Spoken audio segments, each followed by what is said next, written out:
None of us think of ourselves as haters, but my guess is there is someone in your life whom you are happy when they get what they deserve. Okay, now this is like the Cliff's Notes understanding of this thing called the Deuteronomic principle. Whether you were blessed or cursed was a direct result of how obedient you were to God.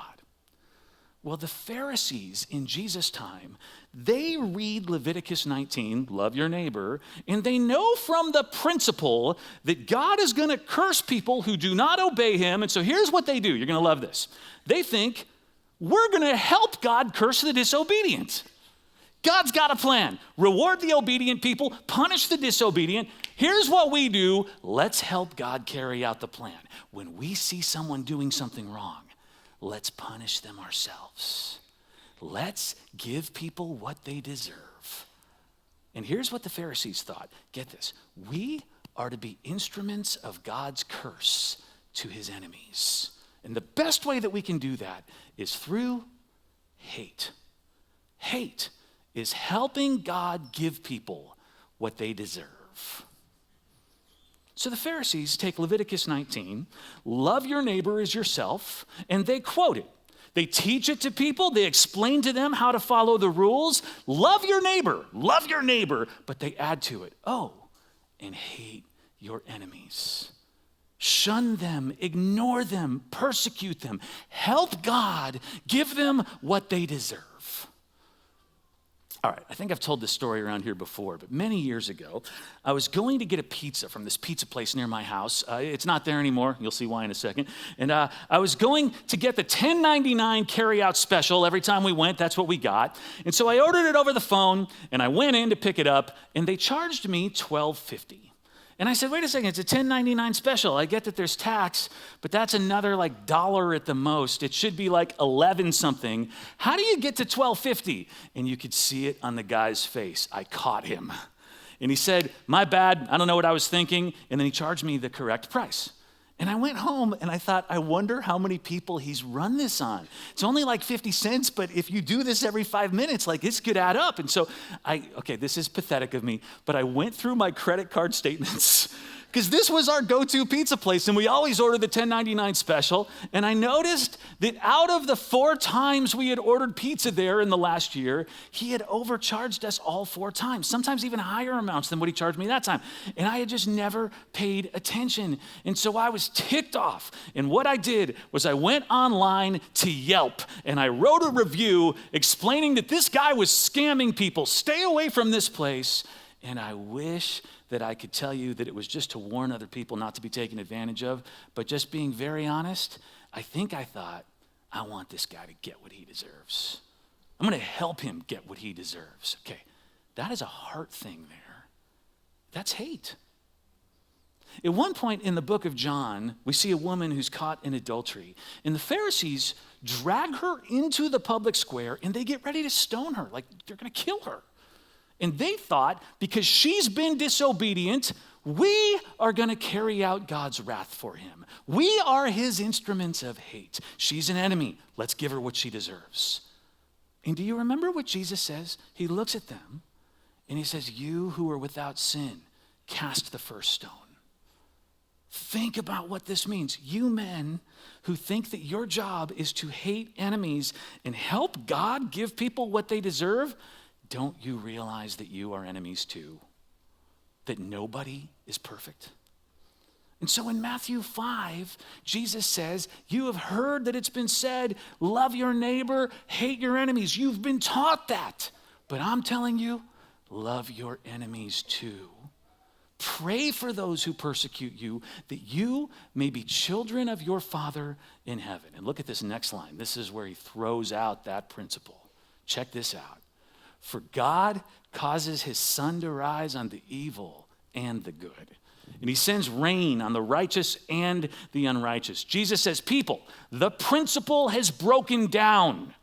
I'm here to bring a new principle. You don't need to be an instrument of judgment. You don't need to help God give people what they deserve. Love your enemies too.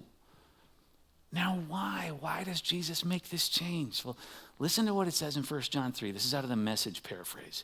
Verse 13. So don't be surprised, friends, when the world hates you. This has been going on a long time. But the way that we know that we've been transferred from death to life is that we love our brothers and sisters. Anyone who doesn't love is as good as dead.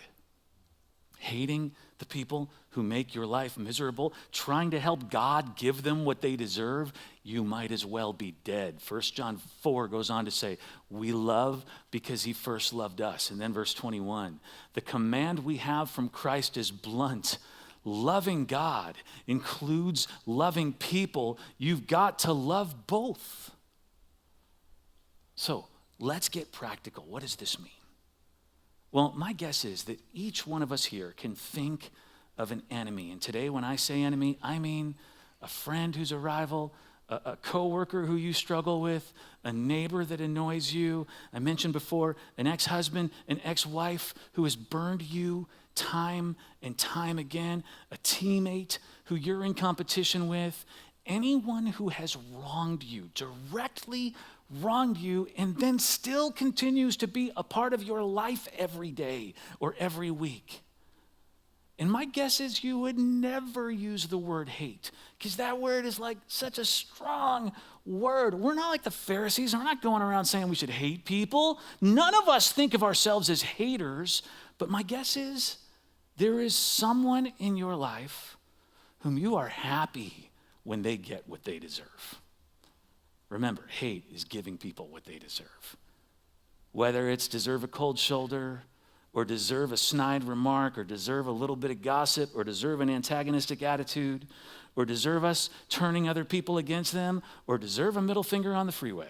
We think of ourselves as instruments of God's judgment, and we are happy to give people what they deserve. I think most of us would admit we do that. And Jesus says here, stop. Don't be so petty. You don't have to be an instrument of God's judgment. You are supposed to be an instrument of God's love. And you can because of the love that God has shown you. You know, as I was working on this message, I had a realization. I like to think of myself as a decent guy, but I'll acknowledge, I'm sure I got a couple of enemies. There are some people out there who bug me that would be all too happy. I'd be happy to see them get what they deserve. But then it hit me, those enemies of mine are thinking that they're pretty great guys and I'm the enemy. And it's quite possible that they are thinking, man, if Coley could just get what he deserves, and maybe I'm supposed to help make that happen. That's a scary thought, right? And it's true for you. You are the person's enemy who you think of as an enemy to you. They see you the same way you see them. In Romans 12:18, Paul says, if it's possible, as far as it depends on you, live at peace with everyone. That does not mean like everyone, feel good about everyone. Be at peace. Do not start a fight. Do not try to give people what they deserve. Love your neighbor, but love your enemy too. You know, the Greek word for love here, it doesn't mean feeling. Like I said, it's not feeling good about someone. It means action. Act with love. So let me give you a few things to try, all right? One that Jesus gives us, pray for them.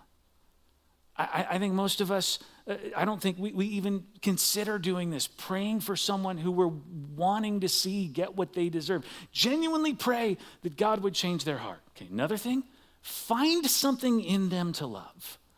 I think it's crucial that you replace the hate with love. To take 5 minutes and find something admirable, lovable, it will do wonders. And this may take getting to know someone better, which can be difficult, but I'll tell you, finding something to love can be huge.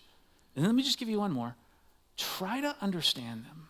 Try to understand them. This is kind of cliche, like putting yourself in their shoes, but here's the thing. If you can understand what this person has done, why they've done it, it can go a long way toward letting go of hate.